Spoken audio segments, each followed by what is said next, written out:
Hi, I'm Sasha Sheehan from the Senate Public Information Office. Welcome to Senate Discovery. The final two sitting weeks of 2020 were busy for the Senate, with a number of bills being debated and dealt with before the Christmas break. During the first week, the Senate spent considerable time on two foreign relations bills. The bills provide a way for Australian states and territories to engage in arrangements with foreign governments, while allowing the Commonwealth Government to ensure that these arrangements are in line with Australia's national interests. These bills are part of the suite of measures which the government is increasingly relying upon to confront the insidious and growing threat of foreign interference and foreign influence in Australia. It is important that arrangements of state and territory governments are consistent with Australian foreign policy. Labor will seek to increase the transparency for entities affected by the bill. If the government proceeds with this bill, instead of withdrawing it, engaging in genuine consultation with affected entities on the design of the regime, redrafting the bill and representing it to the Parliament as soon as possible, we will move substantive amendments. We will move for the Minister to be required to table an annual report outlining decisions made under the legislation and engagement with entities covered by the bill to articulate and explain Australia's foreign policy and how entities should engage with foreign entities in the national interest. Most Australians would agree that we need to be able to run a yardstick over foreign agreements because we need to protect Australia's interests. However, this bill is incredibly unbalanced. I indicate we will support those amendments that seek to redress some of the imbalances in the bill so that state and territory stakeholders can operate with more certainty and fairness when they seek to make foreign arrangements in their interests. The bills were agreed to, but with an amendment moved by the opposition that requires the government to table a report every year on the use of the powers included in the Act. These reports will automatically be referred to a Senate committee when they are tabled. Not all bills make it to the stage of being debated. The currency, restrictions on the use of cash bill, was introduced in the Senate in 2019 and has been awaiting consideration since then. The bill's purpose was to make it an offence for individuals or businesses to make or accept cash payments of $10,000 or more. The bill was removed from the Senate notice paper, which means the bill has been withdrawn without debate on the 3rd of December after a motion moved by Senator Roberts. During the second week, the Senate debated legislation relating to the cashless welfare card program.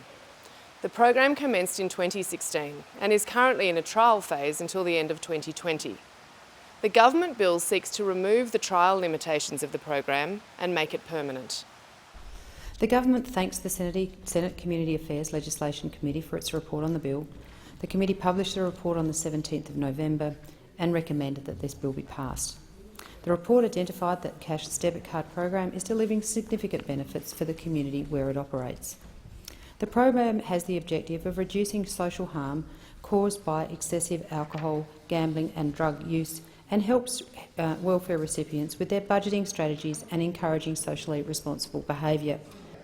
The cashless debit card has been shown over and over again through independent research, through Senate inquiries and through other means to be expensive, to be cumbersome, to be racially discriminatory and, arguably worst of all, to have no evidence whatsoever to back it up. So in conclusion, I'm very pleased, along with my Labor colleagues, to be opposing this bill.